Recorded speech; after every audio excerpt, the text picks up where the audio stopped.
Pace bene, masih di mea culpa. Para sahabat, saya menemukan satu berita. Indian priest, pastor seorang India, seorang pastor India, dihukum, disuspend, dibatasi peranannya sebagai imam, diberi sanksi setelah menyerang seorang uskup. Menyerang yang bagaimana? Menyerang secara fisik. Saya menemukan beritanya. Pastor ini bernama Pastor Fargese. Agak sulit namanya disebut sebagai seorang India. Saya kurang lancar menyebutkannya. Fargese Palapalil. Itu nama pastornya. Menyerang Bapak Uskup Pius Thomas de Souza. Uskup dari Azmer. Dan suatu ketika uskup ini makan dan di sampingnya duduklah Pastor Fargese. Ketika mereka sedang asik makan, uskup Fargese menumbuk wajah dari uskup ini dekat matanya sampai kacamatanya terjatuh. Nah, ketika uskup mau mengambil kacamatanya, Pastor Fargese belum selesai. Pastor Fargese masih melanjutkan serangan fisiknya dengan mencoba memegang leher, apakah itu mencekik dari leher uskup itu. Maka ya ada serangan yang benar-benar membahayakan terhadap si uskup. Lalu apa sanksi yang diberikan? Pastor Fargese Palapalil diberi suspend. Apa yang melatar belakangi? Mengapa sampai Pastor Fargese menyerang Bapak Uskup? Ternyata Pastor Fargese sedang dalam kasus penyelidikan atas tindakan penyelewengan atas janjinya sebagai seorang imam, terutama menyangkut hubungan yang tidak sehat dengan orang lain.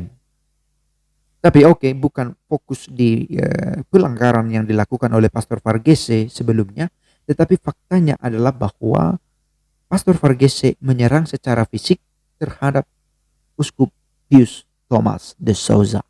Nah, apa dasar hukum yang membuat Pastor Fargese diberi sanksi? Tindak pidana melawan otoritas gerejawi dan kebebasan gereja. Satu judul yang termuat dalam kitab hukum kanonik. Bisa kita baca kanon 1370. Yang menggunakan tindak kekerasan fisik terhadap paus. Pertama terhadap paus. Ada sistematika di penulisan ini dari pimpinan yang lebih tinggi.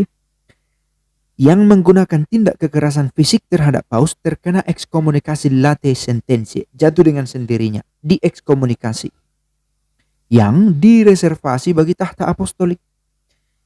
Supaya hukuman ekskomunikasi ini bisa sembuh, yang berhak memberikan kebebasan ada pada tahta apostolik. Harus sampai urusannya ke kepausan sana. Memang karena yang diserang adalah paus sendiri. Dan jika ia seorang klerikus yang melakukan penyerangan ini adalah seorang pastor, maka ada hukuman tambahan lain sesuai dengan beratnya tindak pidana dan tak terkecuali dikeluarkan dari status klerikal. Bisa-bisa dia dikeluarkan dari status imamatnya. Sekalipun bahwa imamat itu tidak lepas dari diri karena bersifat seperti meterai, tetapi ia bisa saja dilepaskan dari status klerikal itu karena tindakannya melakukan kekerasan fisik kepada paus. Nah, ini yang pertama. Yang pertama, ada kekerasan fisik kepada paus. Kalau yang melakukan itu umat biasa, bagaimana kalau orang lain yang bukan agama Katolik? Well, kitab hukum kanonik tidak mengikat orang-orang yang tidak dalam kesatuan dalam gereja Katolik. Tetapi kepada orang seperti itu tentu dijatuhi hukuman sanksi yang memakai hukum sekular. Hukum yang legal berlaku di tengah masyarakat. Tetapi kalau dia adalah seorang Katolik, maka hukumnya berlipat. Dia dikenai sanksi secara sosial di pemerintahan sipil, juga kena sanksi dari pihak gereja. Late sentensi ekskomunikasi. Dilumpuhkan, di-ban dari gereja secara langsung karena tindakannya. Kalau dia seorang awam, tetapi kalau dia seorang pastor lebih lagi, bukan hanya di ban sebagai dalam aktivitas sakramental, tetapi juga dari imamatnya dia di stop, dikeluarkan untuk mendapat status klerikal itu dalam gereja Katolik. Dan itu direservasi bagi tahta apostolik. Kalau mau pemulihan status dilakukan, maka dengan tahta apostolik lah berurusan. Tidak cukup dengan uskup setempat, harus dengan tahta apostolik. Misalnya kalau ada yang mau berziarah ke Roma sana, tiba-tiba paus lewat, serang, bisa kena hukuman ekskomunikasi late sentensi. Bahkan ketika paus mengatakan, well aku mengampunimu, tetapi ya hukum tetap berjalan. Kalaupun ingin mendapatkan reservasi, prosesnya toh harus diikuti.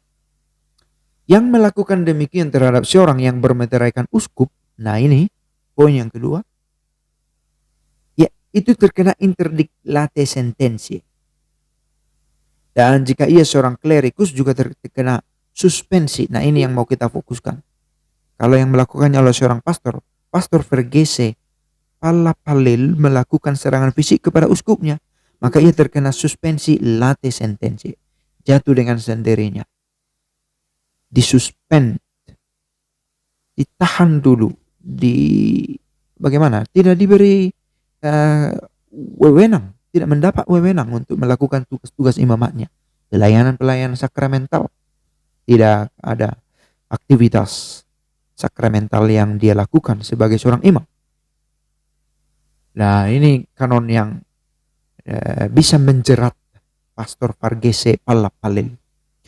Kanon yang artikel yang ketiga dari kanon 1370 yang menggunakan tindak kekerasan fisik terhadap seorang klerikus atau religius, terhadap frater atau suster atau bruder, dengan maksud menghina iman atau gereja atau kuasa maupun pelayanan gerejawi, hendaknya dihukum dengan hukuman yang adil. Sekali lagi tujuannya memang untuk menghina iman atau gereja, bukan personnya dikatakan di sini. Tetapi itu bisa dibuat penelitian kanonik lagi. Ada seorang awam mencoba menyerang pastor. The question, mengapa? Karena dia menolak gereja, tidak senang dengan pelayanan gereja, tidak senang dengan gereja Katolik. Oh, bisa saja kena artikel ketiga dari kanon ini. Tetapi kalau ada urusan personal, kemarin waktu khotbah dipermalukan dirinya di khotbah, lalu diserang. Oh ini masalah personal. Apakah ini bisa juga masuk terjerat oleh artikel ketiga ini? Dibutuhkan satu penyelidikan yang khusus untuk bisa menyatakan. Maka hendaknya dihukum dengan hukuman yang adil. Harus ditelisik. Mengapa? Kapan? Bagaimana? Oleh siapa? Motifnya apa? Apakah karena ada hubungan kekeluargaan, berkelahi neneknya, kakeknya sehingga ini berantem? Itu diteliti. So, Pastor Vergese Pallapallil disanksi suspended late sentensi karena menyerang Monsignor Pius Thomas de Souza dari Akhmer dengan melakukan kekerasan fisik terhadap wajah dan leher. Satu pelajaran. Pace bene.